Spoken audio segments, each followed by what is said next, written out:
everyone, welcome back to the makeup chair. Last Monday's makeup lesson was how to apply a full face of makeup using one brush, and so many of you said, can you do this for the eyes? So here I have my favorite brush, which is the E26 by Blanc Canvas Cosmetics. It's a flat, dense, soft, fluffy, everything kind of brush in one. It is pretty much the only thing that you need. I really hope you guys enjoy this. I'm going to show you guys how to do this look step by step.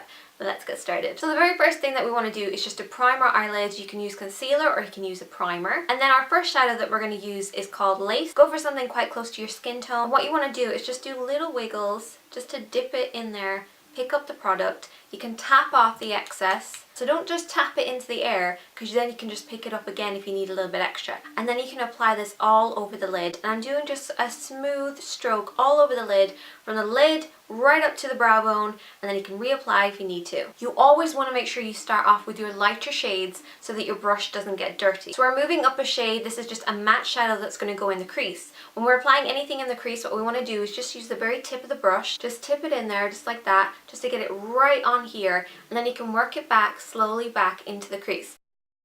Holding your brush correctly can make a huge difference to your application. You want to hold the brush quite far up so you don't have a lot of movement and you're just really concentrating in one area. Then you want to move down the handle a little bit, and then you have a little bit more of a motion over and back. Move down a little bit more and you just get freer motion as you move down. Sometimes I literally hold it by the very tip of the brush and I'll just work it over and back, because you get a very soft little motion, frees up all these little bristles to kind of move softly and get kind of an airbrushed effect. Now we're going to move on to our darkest shade. Once again, we're just getting the very tip of the brush in here just to pick it up very lightly, and we're going to work this on the outer corner and then into the crease. Now I'm holding it quite far up because I want to make sure I'm getting it right into the crease. Hold it down a little bit further and just work it over and back, because when you first apply it you're going to get a lot of pigment, and then when you move the brush down lower you're not going to have too much product on here, so you can get a softer motion and you're just going to blend what's already been applied. Now I want to warm up the crease a little bit, and this is just going to give us a nice warm blend. This is going higher than our darker shade.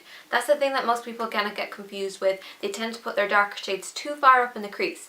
You want to have your darker shades into the crease and then a fade or a warmth or something like that above that. Once again, I've gone into the tip of the brush and worked over and back above that darker shade, and it's okay that the brush is a little bit dirty, because as long as it's not dirty at the start, it shouldn't affect your eyeshadows. It should actually help with blending. You don't have to clean the brush in between each application, but if you do have a lot of build up on here, just literally brush it off. I'm applying that darker shade and then a little bit of that warmer shade underneath the eye, and you might think you can't use a brush like this because it's too full for working underneath the eye. You can just squash this down and then just hold it to brush it right underneath there. Now if you've got a lot of space like I do, I'm just going to squash it down just to make sure it's nice and flat, and then I'm going to go in with my shadows. So every time I pick up a little bit of extra shadow, I just squash it down just to make sure that it is staying flat, because as you blend, the bristles will open. That is how to do an eye look using just one brush. If you'd like to suggest any other videos, then you can just leave a comment, because I love hearing from you guys. You can also check the videos up here. Bye. This is the E26.